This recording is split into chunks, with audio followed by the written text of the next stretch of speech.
All right, so you guys have sent in a ton of articles Uh-huh. about Tony Hinchcliffe and this joke he made at a Trump rally. Right. And it seems like there are a lot of questions Yeah. swirling around it. Like, why is everyone talking about this? Yeah. What does this mean for comedy these days? It's a really What's the line? it's a really interesting situation. Yeah. Because it's not just about one joke. Right. This is really kind of kicking up a lot of dust about Yeah. where are the lines in comedy these days. Yeah. Especially when you mix it with politics. Exactly. So let's unpack this. Okay. For folks who might not be super familiar with the comedy scene. Sure. Who is this guy, Tony Hinchcliffe? So Tony Hinchcliffe Yeah. is a stand-up comedian, and he's really kind of made a name for himself with this super aggressive roast style of comedy. Okay. He's written for a bunch of those Comedy Central roasts, you know, those big roasts they do. Yeah. He's even had his own Netflix special, and he has a podcast called Kill Tony. Okay. And I think even the name of the podcast kind of gives you a sense of his style. So we're not talking like gentle teasing. We're talking like... No, Let's nice. it's pretty much verbal assault. Okay. Wow. To give you an example, at the Snoop Dogg roast, Okay. he said, "Snoop, you look like the California raisin that got hooked on heroin." Oh, my God. And then there was this other joke where he compared Lunel to someone on the Underground Railroad. Ooh, yeah, that's... So you can see how... I mean, I can see why people would be not so into that. Yeah, it can be pretty divisive. Yeah. Especially if you're on the receiving end. Especially if you're on the receiving end of that. Right. Yeah.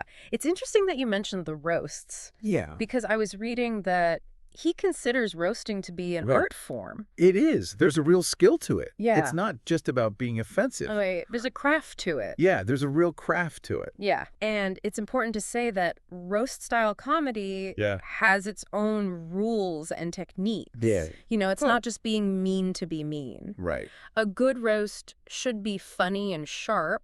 Right. But it shouldn't cross the line into cruelty. Right. And it can be a really fine line. Yeah, it seems like a very fine line to walk. Yeah. And it sounds like maybe he's tripped over that line. He has in the past. A couple times. Yeah. I was reading about a previous controversy where he used a racial slur. Yeah. Directed at comedian Peng Dang. Yeah, that's right. And I think he got dropped by his agency and lost gigs over that. That's right. And his response to that situation was really telling. Okay. He basically said that comedians should never apologize for a joke. So it seems like he's really of that no lines in comedy school of thought. Yeah. So a lot of people are probably wondering, like, how does this guy keep getting booked? Especially at a high-profile event like a Trump rally. Right.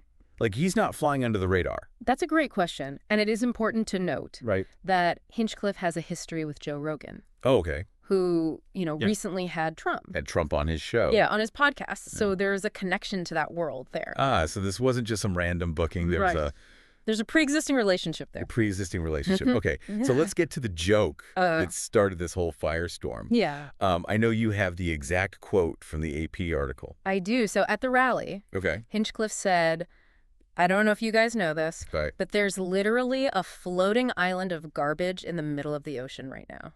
Oh, my God. I think it's called Puerto Rico. Wow. Even reading that on paper is... It's rough. Pretty rough. Yeah. But saying that at a political rally... Yeah. At a Trump rally specifically? Especially a Trump rally. And that just adds a whole other layer. You can't ignore the context here. Context, right. Trump's relationship with Puerto Rico has been very controversial. Highly controversial. Particularly after Hurricane Maria. Right, and his response to that and some of the comments that he made about the island and the people have not exactly been... Not exactly sensitive. Sensitive, to say the least. To say the least. So for Hinchcliffe to make a joke about Puerto Rico being garbage at a Trump rally, it's like he's playing into a very specific narrative that many would say is harmful and demeaning. Yeah, it's almost like he's taking roast-style humor, which is usually directed at someone who's in on the joke, aiming it at an entire population of people. That's a great point. Who are not there to defend themselves. You hit on a key point. Yeah. It's not a roast. Right. When you're punching down at a group that has been historically marginalized and faced prejudice. Yeah. So the joke itself is problematic. It is. And then the context. The context makes it even worse. It makes it even worse. So no wonder people are outraged. No wonder. And that the reactions have been coming from all sides. Yeah. Democratic vice presidential nominee Tim Walz called Hinchcliffe a jackwad. Congresswoman Alexandria Ocasio-Cortez, who has Puerto Rican roots, said she found it super upsetting. Yeah. And get this, even Florida Republican Senator Rick Scott, whose state has a large Puerto Rican population, felt the need to comment on it, saying that Puerto Ricans are amazing people and amazing Americans. So even some Republicans are trying to distance themselves from this. It seems like it, and I think that probably has a lot to do with the upcoming election. Not wanting to alienate Puerto Rican voters in Florida. But what's really unusual is that the Trump campaign itself issued a statement saying that the joke so they threw him does not reflect the views of President Trump or the campaign. Under the bus. Yeah, they kind of did. That's got to sting. I would think so. So how did Hinchcliffe respond to all this? Did he finally back down? Not a chance. On X, he posted. These people have no sense of humor.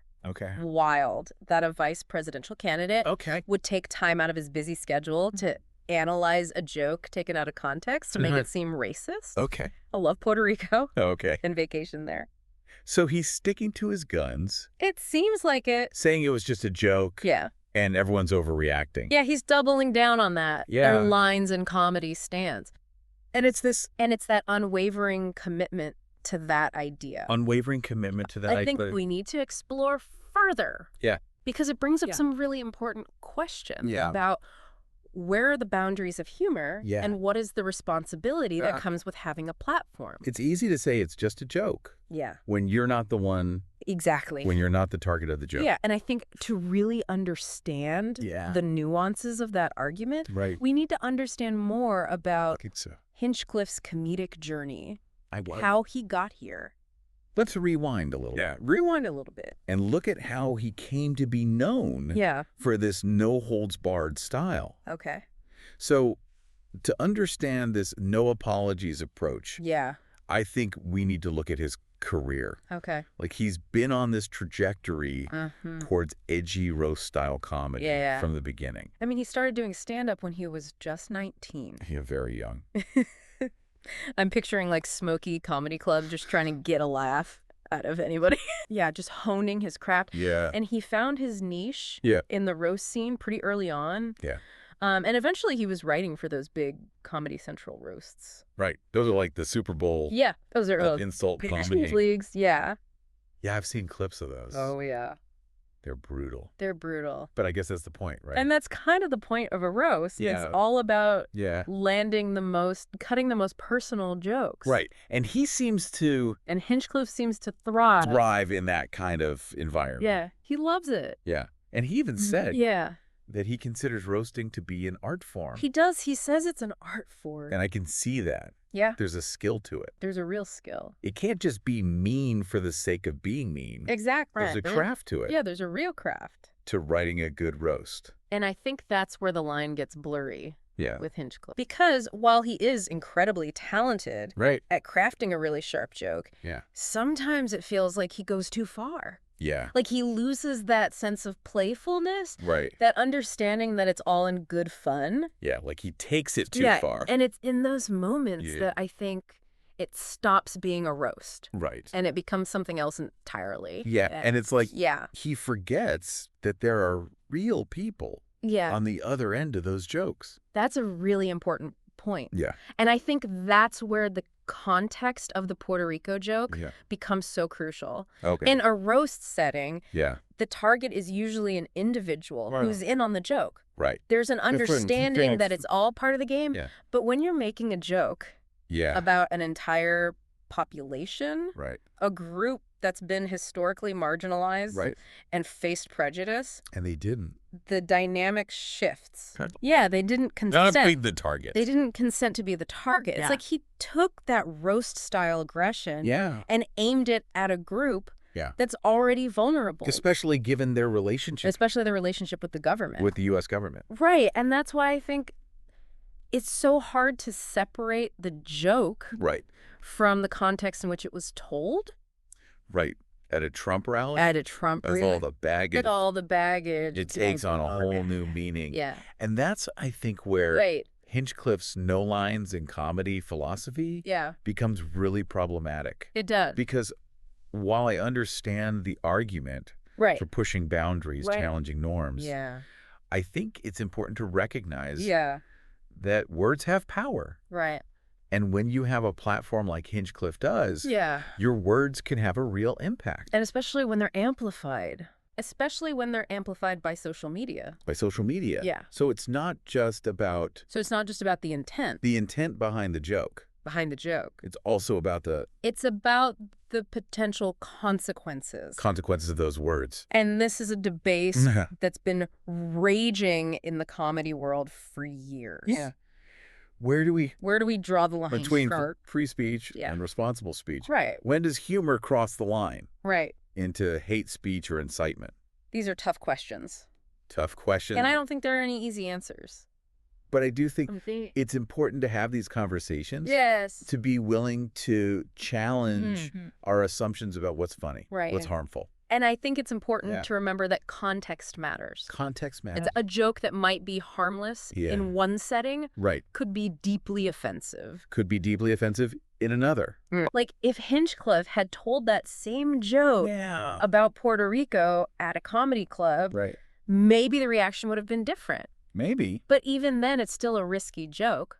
And that's something that Hinchcliffe seems to be either unwilling or unable to grasp. Yeah. He seems to believe that. Right. As long as he's being funny. Yeah, and that brings us back to this unapologetic stance. Yeah. It's almost like he sees any criticism he told Variety as an attack on comedy itself. Yeah. I think people must realize that we are professionals. Yeah. And yes, sure. We deal with the repercussions of what happens. So he's acknowledging... He's acknowledging that there are consequences. That there are consequences. But it almost sounds like he sees them as part of the game. He doesn't care. Yeah? Like, if you can't take the heat, get out of the kitchen. Exactly. But the problem is... Right. It's not just the comedian who gets burned. Right. It's the... A joke people... Targets a marginalized group. Yeah. It's that group that ends up bearing the brunt of the harm. And that makes me think about the range of reactions we saw to this joke. Right. It wasn't just Democrats. It was just Democrats. Even some Republicans. Even some Republicans, like Senator Rick Scott, felt the need to condemn it. Yeah, I think that speaks to the power of context. Right. Even people who might normally align with his brand of humor recognize that this joke crossed a line. So maybe there are lines. Maybe there are. Even in roast comedy. Maybe even the most diehard, no boundaries comedian has to acknowledge that there are certain topics, certain groups, that should be off limits. That should be off limits. Yeah. I think that's a question worth pondering because while I believe in the power of humor to challenge and provoke, I also believe that comedians have a responsibility to use their platform wisely. It's a balancing act. It is a balancing act. And as we continue this deep dive, I think we need to explore that balance. Yeah. Where does the right to free speech intersect with free speech intersect with the responsibility to avoid causing harm? To avoid causing harm. That is the million-dollar question. It is. To answer it, I think we need to shift gears a bit. Okay. And look at the broader landscape of comedy today. Okay. Because this Hinchcliffe situation isn't happening in a vacuum. Right. It's part of a larger conversation about these evolving boundaries of humor. Yeah. The role of social media in amplifying outrage. Yeah. And the challenge of navigating... It's like we're everyone offended by something. Walking on eggshells. I know. Afraid to say the wrong thing. I know what you mean. Yeah. But I don't think the answer... is to avoid these conversations altogether. Right. And I think the key is to engage with them thoughtfully. Right. To be willing to listen to different perspectives. To acknowledge you. And to acknowledge that humor, while it's powerful, can also be a weapon. Can be a weapon. If it's not used responsibly. If it's not used responsibly, yeah. It should. Well said. So let's delve into those larger conversations. Sure. What's happening in the comedy world? Yeah, what's happening? That might be contributing to these kinds of controversies. Yeah.